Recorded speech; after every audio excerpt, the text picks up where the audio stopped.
the afternoon session. We're happy to start with Onyx Gautam, who is going to tell us about mass inflations of spherically symmetric charge vectors. Okay, well, thanks to the organizers for the invitation, and thanks everyone for being here. Toronto is my hometown. I grew up here, so it's a really nice opportunity to be here and to give this talk. So yeah, what I'll talk about is a phenomenon that occurs for perturbations of Reisner-Nordstrom, which is a spherically symmetric charged black hole, and it's called mass inflation. So we heard a bit about this story already this morning, but I'll start again with the same diagrams you've seen.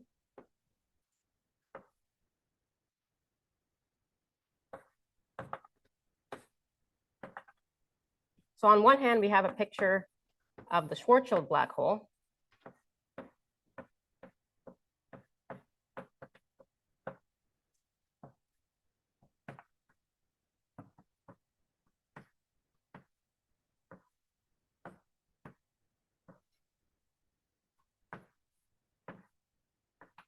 And on the other hand, we have this, what I'll call Reisner-Nordstrom black hole. So it looks, in Penrose's diagram, is similar to the picture we saw of Kerr, but it's spherically symmetric, and it solves the Einstein-Maxwell equations. So in this diagram, there's a space-like singularity here, and it's a very strong singularity. So curvature blows up, and it's even so it's C2 inextendable, and even it's C0 inextendable. On the other hand, this space-time admits infinitely many smooth extensions. So very different. And what we'd like to say is that this behavior is non-generic. So when you perturb this picture, let's say in spherical symmetry, then something becomes singular here. And we heard that that's exactly what happens. And as we heard this morning, we know that there's this instability mechanism that causes these perturbations to develop a weak null singularity, as long as we have a good understanding of what happens in the exterior region. So as long as we have both upper bounds and lower bounds of how the metric settles down to the background metric. And outside of symmetry, not all of that is known yet. Not all those upper and lower bounds are known. But I want to talk about a setting where we know essentially everything, which is in spherical symmetry. So just to give a quick outline of what is this word mass inflation. So in the 80s, in 1989, these physicists named Poisson and Israel found a nonlinear manifestation of this blue shift instability in the spherically symmetric and subextremal setting. So everything I say will be spherically symmetric and subextremal. And they called it mass inflation. The reason is that some quantity called Hawking mass, which equals the mass of the black hole when you're exact Reisner-Nordstrom, becomes infinite along this Cauchy horizon. And that mass quantity controls the curvature from below. So if mass blows up, then curvature blows up, and you have C2 inextendability. And they study the Einstein null dust system, but you'd like to model vacuum, so maybe you want some wave type matter. And so this talk will complete the first proof of mass inflation for a wave type matter model, namely the Einstein-Maxwell scalar field model in spherical symmetry. And so the result that we have is some decay result in the exterior. And if you combine that with various other people's work, then you get, you get everything you want to prove mass inflation. So as I said, the setting is spherically symmetric and it's subextremal. So I'll write down the model metric, which is the Reisner-Nordstrom metric. It's a two-parameter family. And the two parameters M and E can be thought of as mass and charge, respectively.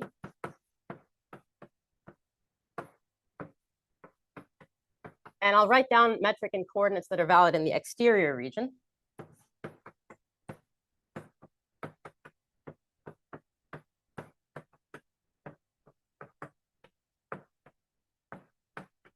And this GS2 is just the round metric on the unit sphere. So we call it spherically symmetric because it splits off as in this warp product manner, and this function R is the area radius. It determines the radius of the spheres of symmetry. So when E is 0, we get Schwarzschild.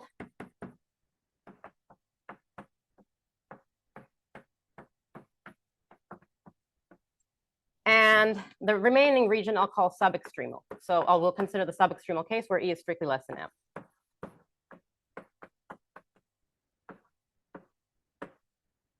So by Birkhoff's theorem, to study perturbations of this metric that remain spherically symmetric, we need to add matter. And we definitely need to add a Maxwell field not just Einstein equations, because we're already studying something that solves the Einstein-Maxwell equations. And so we'll add scalar field matter.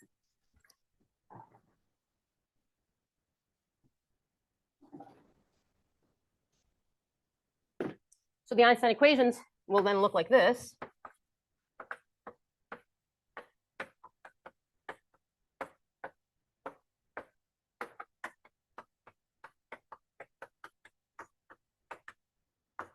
So the matter content will have two contributions from the scalar field and the electromagnetism. And the scalar field will be neutral, so will not couple to the electromagnetism, but it will couple to the gravity. So I won't write down exactly what these are, but I'll just say that phi will solve the wave equation. The scalar field phi will solve the wave equation on this dynamical metric. And then the Maxwell field will solve the Maxwell equations. And again, there's a neutral scalar field, so the Maxwell field equations do not see the scalar field. So I'll work in the setting of spherical symmetry. And for me, that will mean that the metric I can write in this global double null form.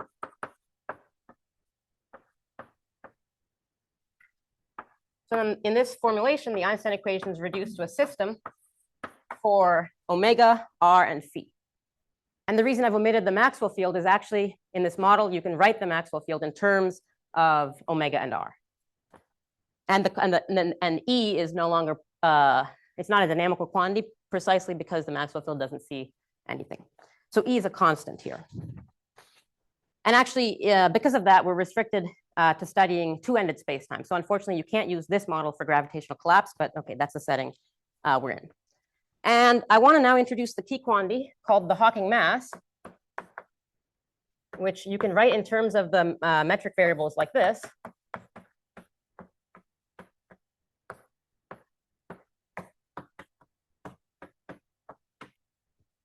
And the Hawking mass is going to be important for us for three reasons. One, it's a constant equaling m on the Reisner-Nordstrom spacetime. Two, it controls the curvature from below. So this is the Kretschmann scalar. And three, it will satisfy good monotonicity properties, which are useful for the proof. By monotonicity, I mean in the null directions. Okay, so now I want to talk about the history of this mass inflation problem. So of course, there's various linear results that go back to Penrose and Simpson, and I won't talk about those. I'll just talk about the nonlinear results to do with mass inflation. So the first person to understand or try to understand the nonlinear instability of the Cauchy horizon and Reisner-Nordstrom was Hiscock, who studied the Einstein null dust system.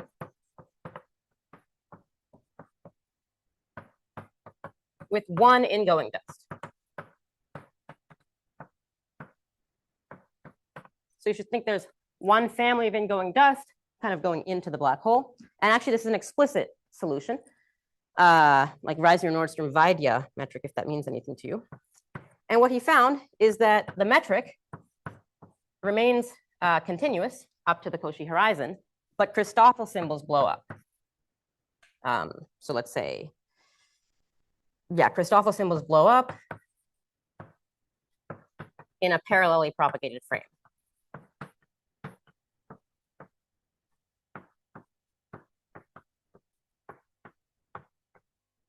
So this is like saying that the metric remains continuous, but it's not an H1 loop. Of course, it's a coordinate frame-dependent statement.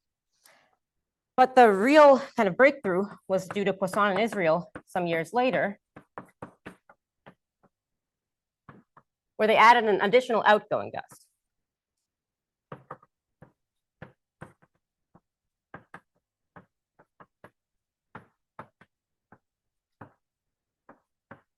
And what they saw is that the mass along the Cauchy horizon becomes identically infinite. So in particular, they see that the curvature blows up. And this was later verified by many, many numerical studies. So next, I want to talk about the results for the matter model that I'm considering, which is the Einstein-Maxwell scalar field model.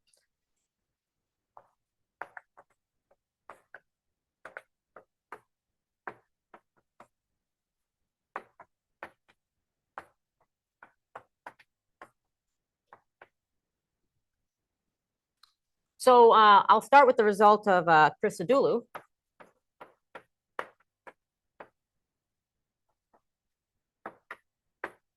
From the 90s. And what he considered is the case where there is no charge. So we look like Schwarzschild. And in fact, perturbations also look like Schwarzschild. So they're inextendable in C2. And presumably also in C1 or C0. On the other hand, the picture is very different when this E is not equal to 0. So as soon as you add charge, the picture looks a bit closer to Reisner-Nordstrom.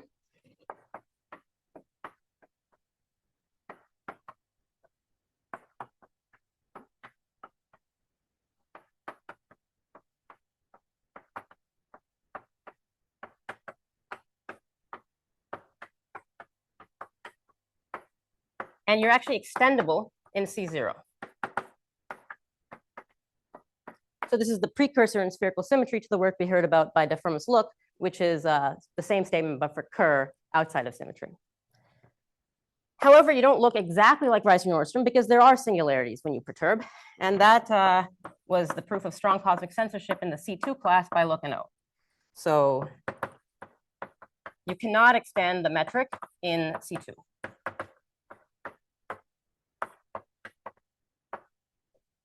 Or Lipschitz for that matter, which Spherically showed.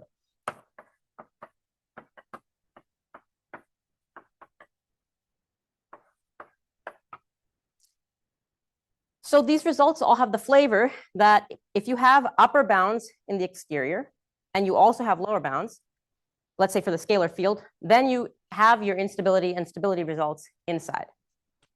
So this is also for E equals 0. And the stability results, and so for example, this result is for generic perturbations, as they have to be because Reisner-Nordstrom itself is extendable in C2.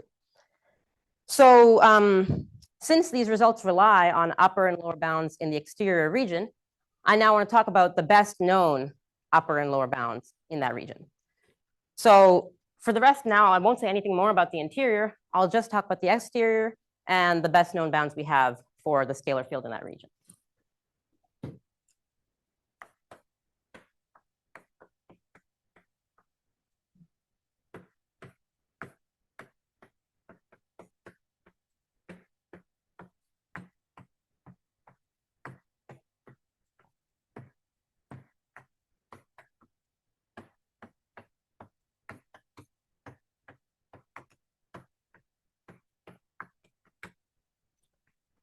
So for upper bound, there's a pointwise upper bound for phi and its first derivative along the horizon. So this is null coordinates u and v is parameterized as the event horizon.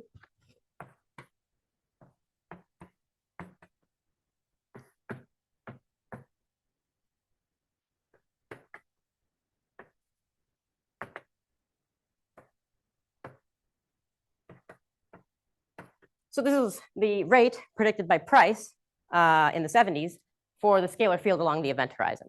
So it's v to the -3, and that's the expected sharp rate. And there's also a lower bound, which is not pointwise, but it's L2 lower bound. So some quantity involving phi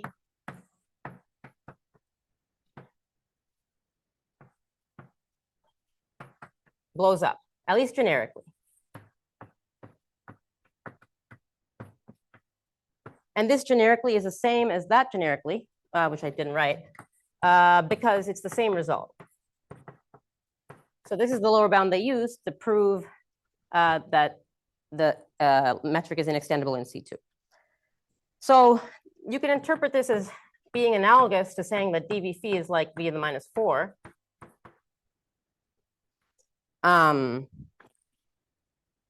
Because if dv phi is v to the -4, then this integral definitely doesn't converge. Of course, it's not a pointwise statement, it's just an L2 statement, but that was enough. So this is what's known. There's also, so this is unconditional, this is all proven. There are also conditional results that say if you have additional bounds to these, then the mass inflation scenario holds.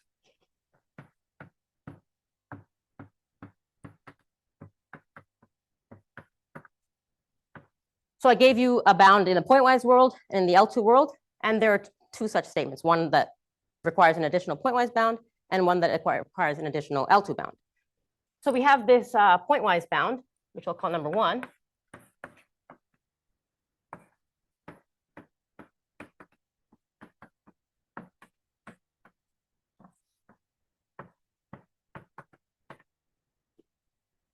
So let's say we have the pointwise bound, and we also have a pointwise lower bound.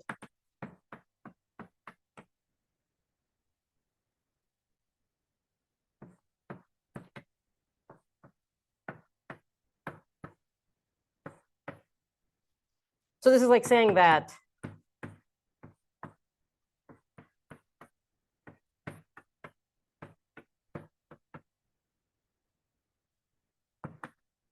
this is like the pointwise lower bound that dv phi is like v to the minus 9.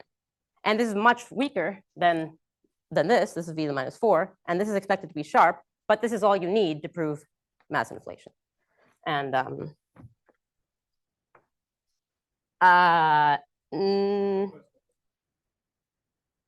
sorry, this one has no square. Yeah, sorry. Thanks. Yeah, and this is difformous. Okay, there's also a bound that there's also a result that says if you have this L2 lower bound, which you have generically, plus an additional L2 upper bound, then you have mass inflation.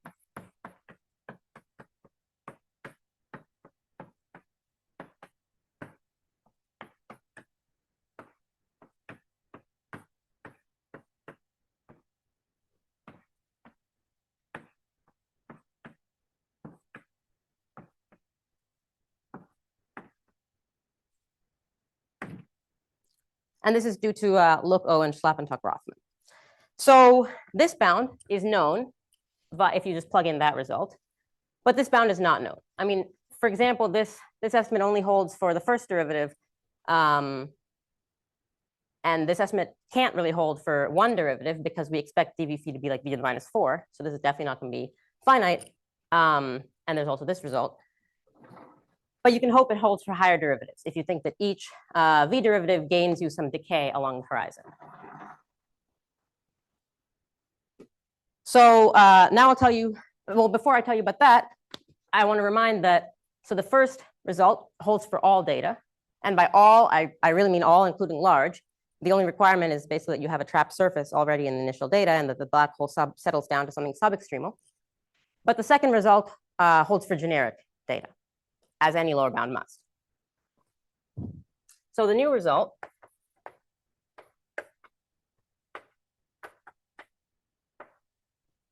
is an upper bound result that implies this, this second statement.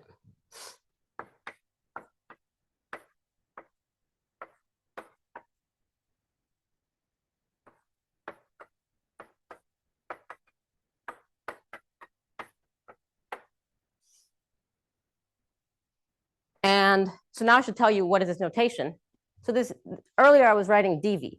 dv is null and is tangent to the horizon. Now I'm writing d bar v. And by d bar v or d underline v, I mean not something null. This is generically time-like. This is what's tangent to level sets of R. Of R.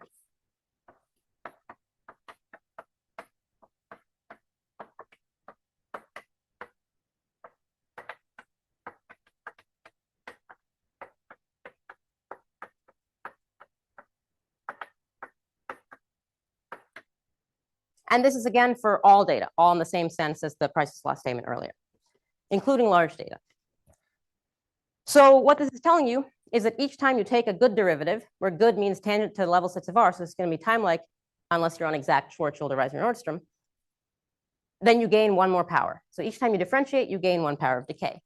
So in particular, if you take k equals 4, you can plug it into this, and you'll get the result, as long as you can replace these d bar v's by dv's.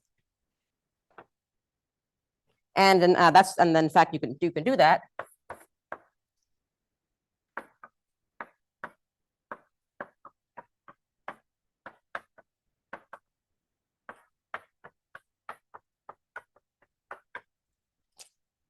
And the reason I am making a point out of this is that I don't think this second statement is true for all k. So then the reason is that this is a tangent to level sets of R, where this is null, and R settles down to its final value, so the final radius of the horizon, at a certain rate. And because of that deviation between those two vector fields, after a certain number of differentiations, you'll hit a wall and you can't gain any more decay, precisely because of the tail at which the radius settles down to its final value. Okay, and the other comment I want to make is that this statement is obviously not sharp, because I already told you that one derivative is like v to the minus 3, and this is only giving you v to the minus 2 for the first derivative. So this is not sharp. However, you can combine this result with another result, and you can get the sharp statement.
So this is a sharp statement.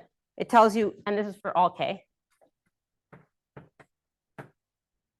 tells you that each time you differentiate, you do gain a derivative, and moreover, you're exactly v to the minus 3 if you take these weighted derivatives. So in particular, it recovers that known result. Yeah. Could you explain again this why the R settling down at tail means this gets stuck? Mm-hmm.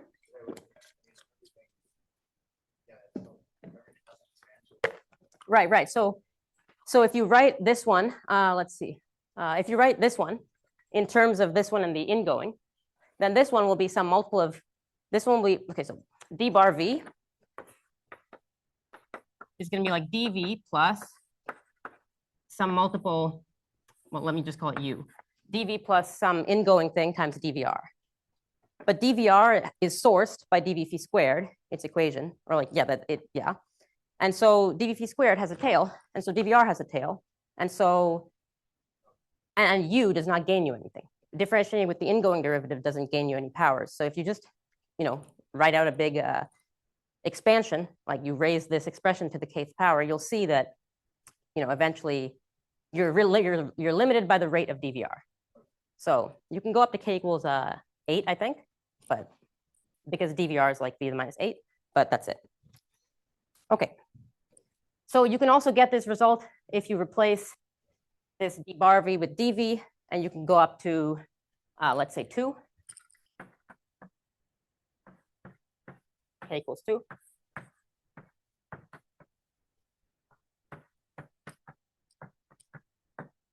And that's enough to give you, this is enough to give you the pointwise lower bound of de Fermat's.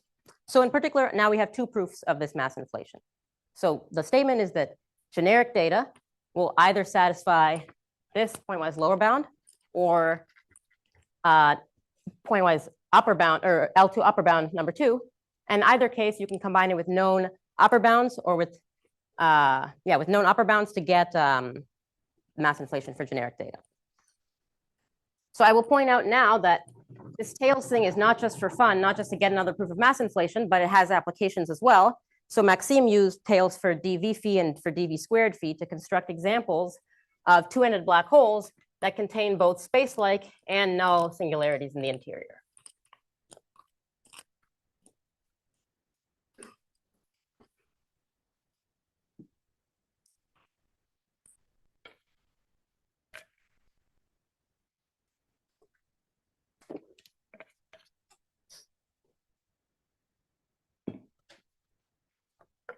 Okay, so for the rest of the time, I want to talk a little bit about the proof.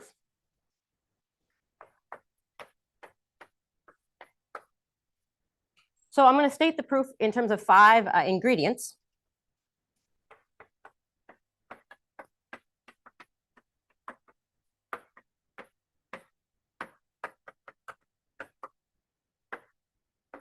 So the first is an a priori global existence result that you have for this matter model in spherical symmetry that comes from the monotonicities present in the Einstein's equations in this symmetry, plus the subextremality of the black hole. And in fact, you can show, as Komemi did, that the a priori Penrose diagram will look something like this.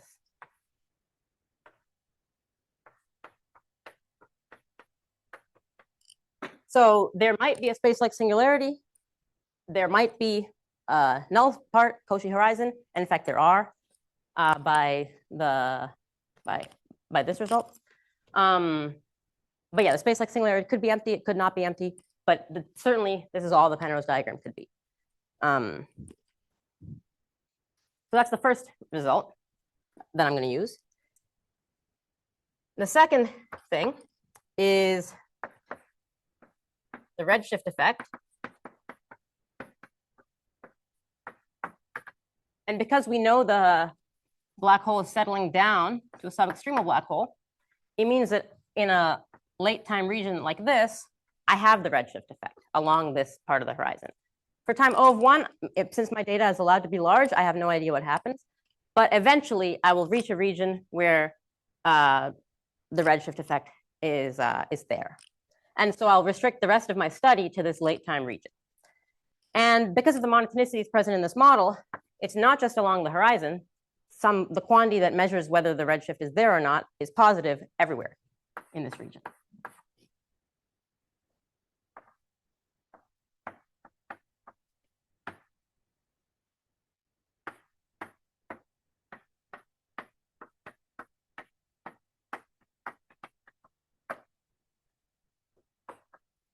So the third ingredient will be something called the RP estimates.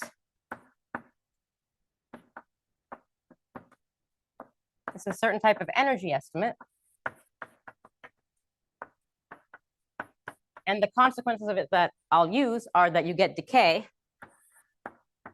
for the energy measured along a foliation like this.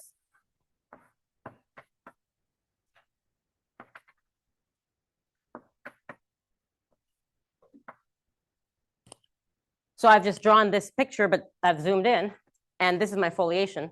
So I can measure the energy through that foliation, and it will decay by these estimates. And also, I have good estimates for outgoing null derivatives.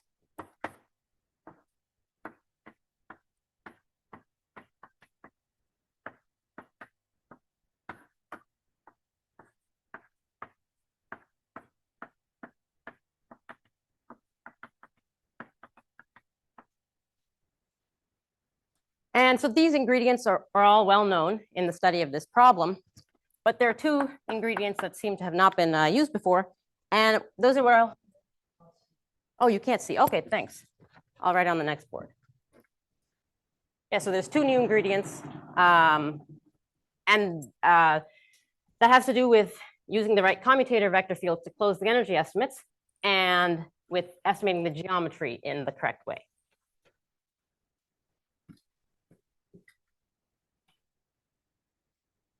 So the scalar field solves a wave equation, and the geometric quantities solve transport equations that see the scalar field. So I'm going to prove energy estimates for the scalar field, and I'll show you how to do the geometric estimates. Yes?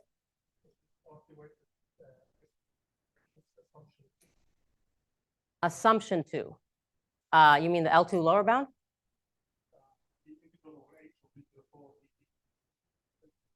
No. This requires no input from previous results. I mean, it's all self-contained. Yeah. You mean this? Yeah, no, it doesn't need that.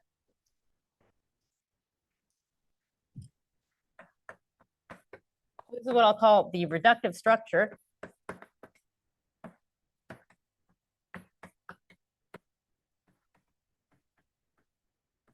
In the commutators.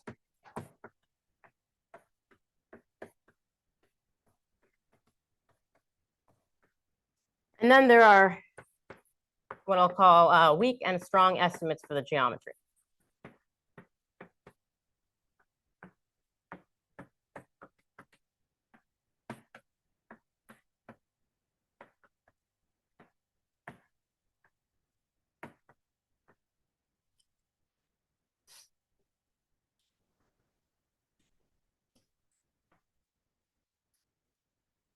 Okay, so I want to talk about number 4 first. So what is the basic idea?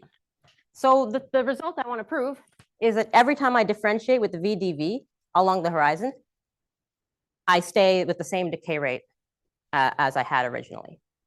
And this v to the sorry, I'm pointing at the wrong. Oh, it's here. Okay, thanks. So this I can rewrite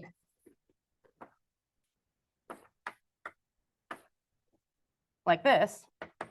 So it's the same statement I had earlier. It's just saying that you have a v to the minus 1 base decay rate, and each time you differentiate with VdV, you remain at that decay rate.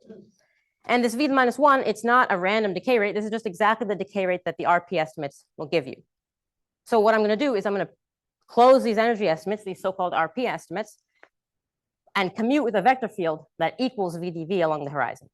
And then it'll be equal something else away from the horizon, but it'll be constructed in such a way that you can control the errors.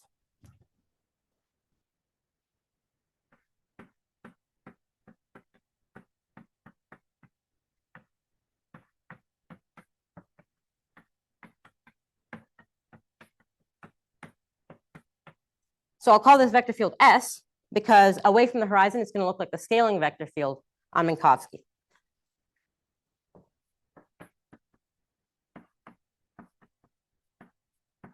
So why might this be a good idea?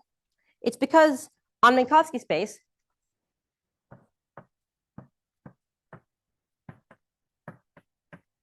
we know that the scaling vector field is a good commutator for the wave equation. And what I mean is that this vector field UdU plus VdV satisfies the following commutation property with the wave operator.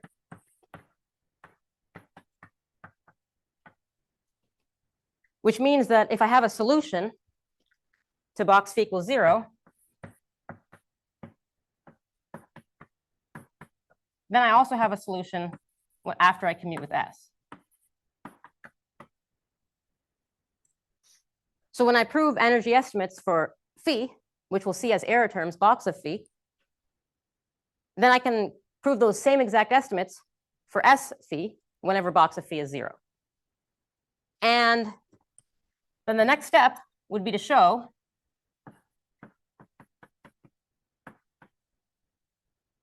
that decay for S phi implies improved decay for phi because there are certain weights in S.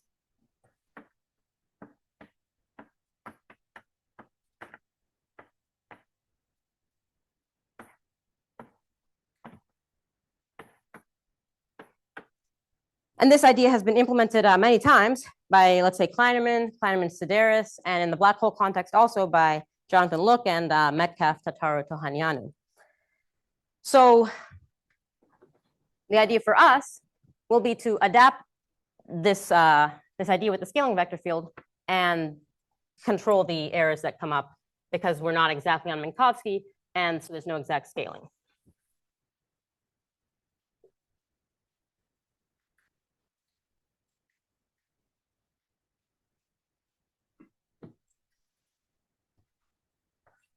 So there will be 3 commutators that I'll use.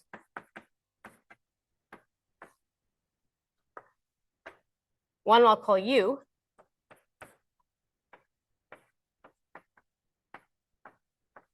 which will look like this. It's just an ingoing null vector field.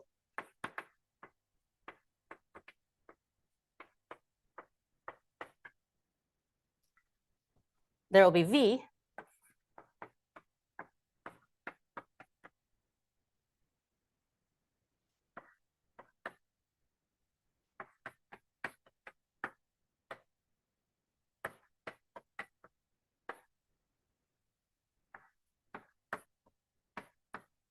so this vector field is time-like near the horizon. in a finite R region. This was the good vector field of the theorem. And it'll be outgoing null away from the horizon. So away from the horizon, the RP estimates give me good estimates for outgoing null derivatives. And then there will be this S.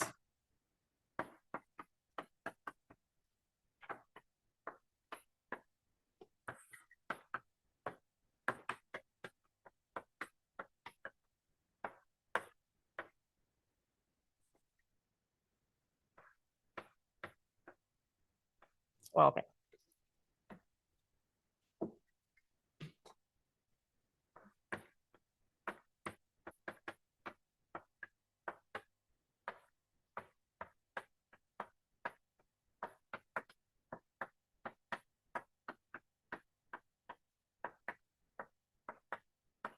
And S will be a version of the scaling vector field constructed in, let's say, UR, Bondi-Sachs type coordinates. Okay. So what's the point of introducing all these vector fields? The point is that if you choose all these gauges and these vector fields carefully, then there's a very nice reductive structure in the error terms that arise when you commute with these vector fields.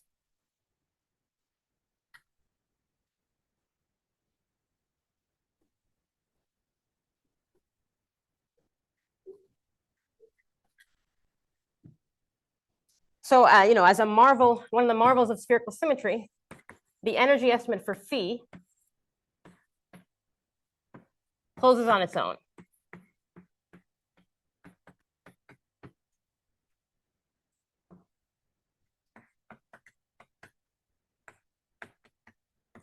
And what I mean is I can say that the energy here at time t2 is bounded by the energy here at time t1 whenever box phi is 0. So, okay, that's a good thing. The next good thing is that the energy estimate for u phi sees error terms, sure, but it only sees phi in the error terms. And we've already controlled phi. And then v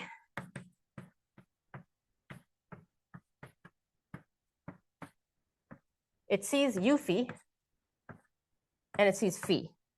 And these are quantities we've already controlled. And finally, this vector field S, it sees v phi, u phi, and it sees phi. So if you construct the vector fields in this way, then all you need to do is you first commute with u, then you prove your energy estimates, then you control v, then you control S, and you just repeat this argument to control S as many times as you want.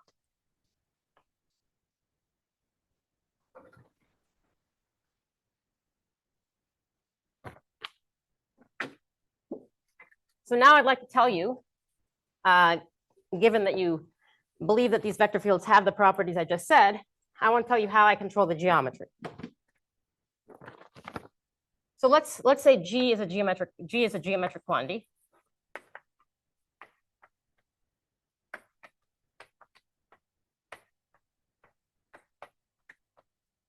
And this is like DUR, DVR, and the Hawking mass itself. And they solve transport equations. So an example of an equation would look like this. And there are R weights, which I'm going to ignore. So this is a transport equation. So to estimate it, I want to integrate it in one variable. So then G will look like the integral of d phi squared. And this is like the energy. So this is what I control. So then if I commute this equation with a vector field gamma,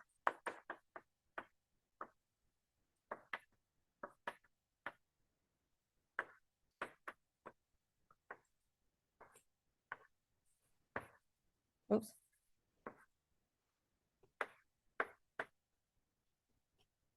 I'll basically get something like this. I mean, of course, this term will not really appear because gamma can only hit on one of these, but this is the worst type of term that could appear.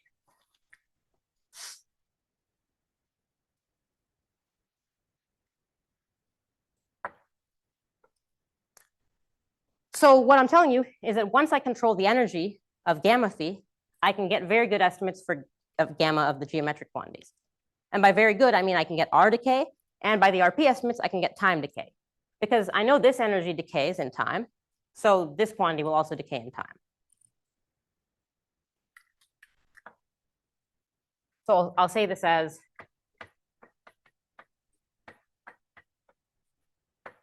control of gamma phi will give me R decay plus T decay for gamma acting on the geometry. This is what I'll call strong.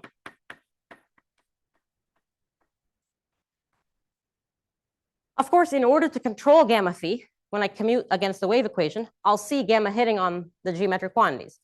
So in order to control gamma phi, I actually need control already of gamma of the geometric quantities. So this argument seems perhaps circular.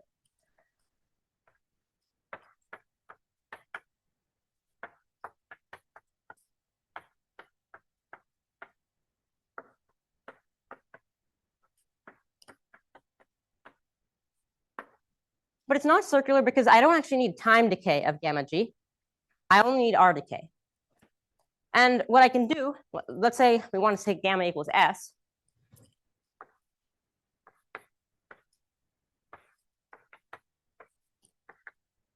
In analogy with this S equals U du plus V dv, I can basically write S in terms of my lower order commutator vector fields like this.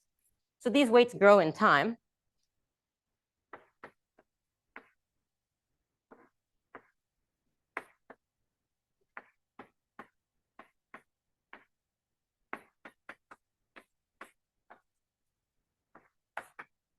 So these weights grow in time. But I'm going to estimate S hitting on the geometry by some time weights times lower order vector fields hitting on the geometry. But I told you that lower order vector fields hitting on the geometry are controlled if I control the energy of lower order vector fields. But I've already controlled the energy of the lower order vector fields. And that's already given me both R decay and T decay. So I'll use up the T decay by absorbing these weights, and I'm left with some R decay. And the R decay I'm left with is enough to close the estimate for gamma phi. Yeah. When you say that you're getting time decay from the energy, I mean, you also need part of. Yeah, that's what RDP is used for. Mm-hmm. Energy doesn't mean. Yeah. This through this foliation. Yeah. So then when you said the energy for the scalar proposal on its own, some information. Yes, but that you can get from monotonicity. Yeah, you can get from various monotonicities. Yeah.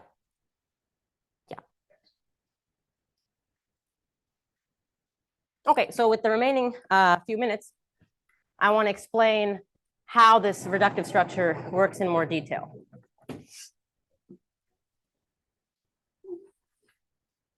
And for the following discussion, I will ignore any coupling to the geometry because I more or less told you how to control the geometry. So I'm going to suppress the role of the geometry in the following discussion. So what does the energy estimate look like?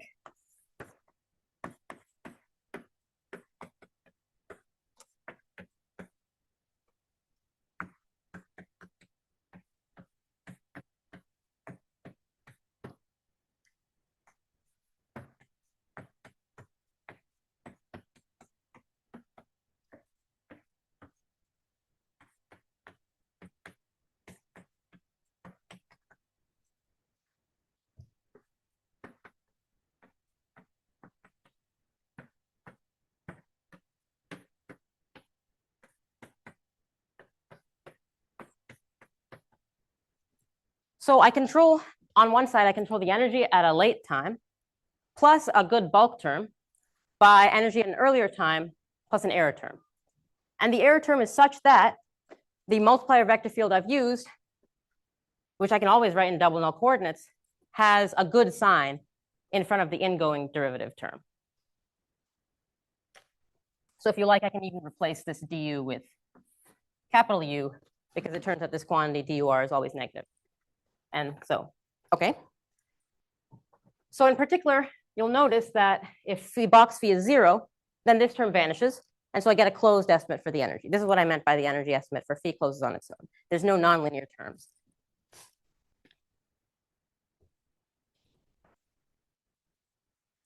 So next I have to tell you how the energy estimate for U sees only phi. So if I compute the commutator of U with box, I'll see something like this.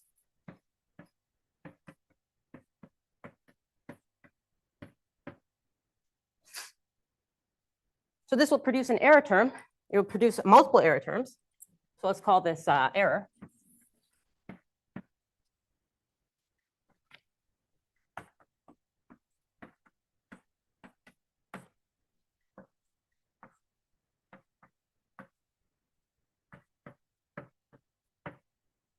So this is the term I'm most worried about because it's top order. And I have no smallness, so I don't really have a way of absorbing this. But the point is that this quantity, kappa, has to do with the surface gravity, and it's positive because I'm in a subextreme of a black hole. And this quantity alpha is also positive. So actually the term that I get from substituting the commutator of box and U is this is a good sign term. So I can just drop this.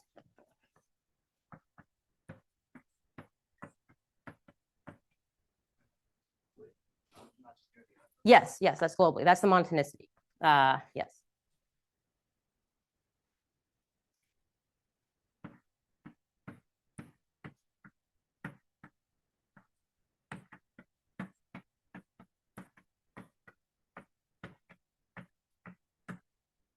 Okay. So this next term, I'm going to use the wave equation, which is like du dv phi, to rewrite it in terms of lower order terms. So this term is equal to this term, really. So the only term left is this term, and I see a bulk term that involves phi and u phi. But on the left-hand side of this equation, I control u phi, and I've already controlled phi, so I'm allowed to use up a large multiple of it. And this R weight, R to the minus 2, is good enough to be absorbed by this. Okay, so that's the estimate for U. There's two estimates left for V and for S.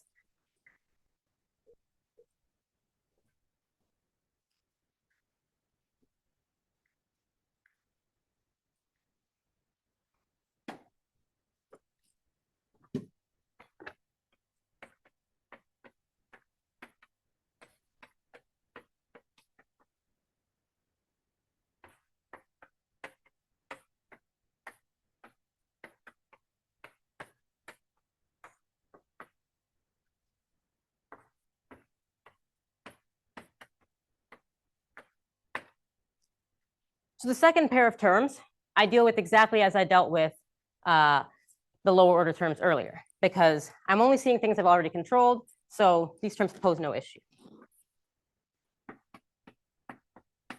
However, this term looks bad because, again, it's top order, and I have no smallness. However, I actually do have smallness because this term is only supported in a large R region. This is the same R that is here. And so because this R weight, R to the minus 2, is much better than the R to the minus 1 minus delta in the bulk term, actually I get extra smallness.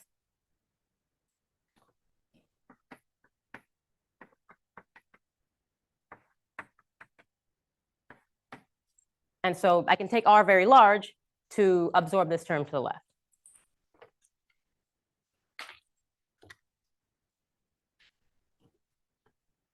I'll keep the definition of the vector fields up to show you how the final estimate goes.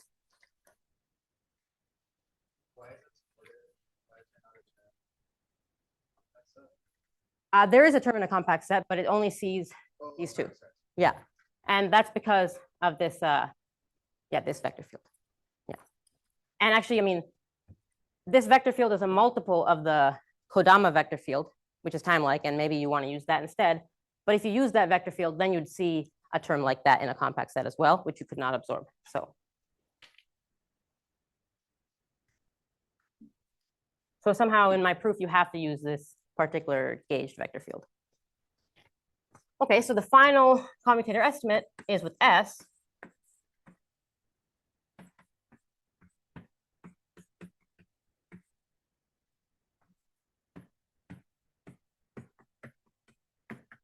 I won't even write the lower order terms, but it's just the same form. They involve phi, u phi, and v phi.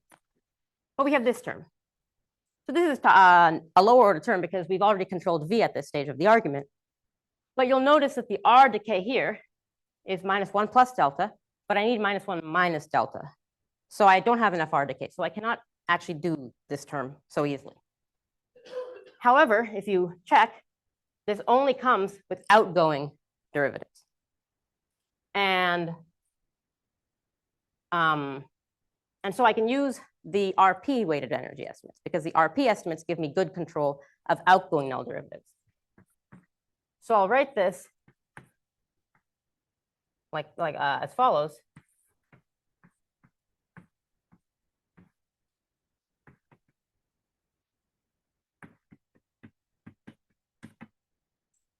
So I've just put 1 power of r inside and 1 power of r outside. And now this is more than enough. If you work out the r powers in the RP estimates, this is like the P equals delta energy. And so that's how I do the commutators. So just to summarize, to prove the mass inflation result, there were 2 approaches. Either you could prove a better pointwise lower bound, or you could prove a better pointwise upper bound. To prove the better pointwise upper bound, you construct a scaling vector field that gives you that decay along the horizon because it's a weighted derivative. And then you prove energy estimates for S and you cook up all these commutator vector fields so that you only ever see lower order terms when you commute.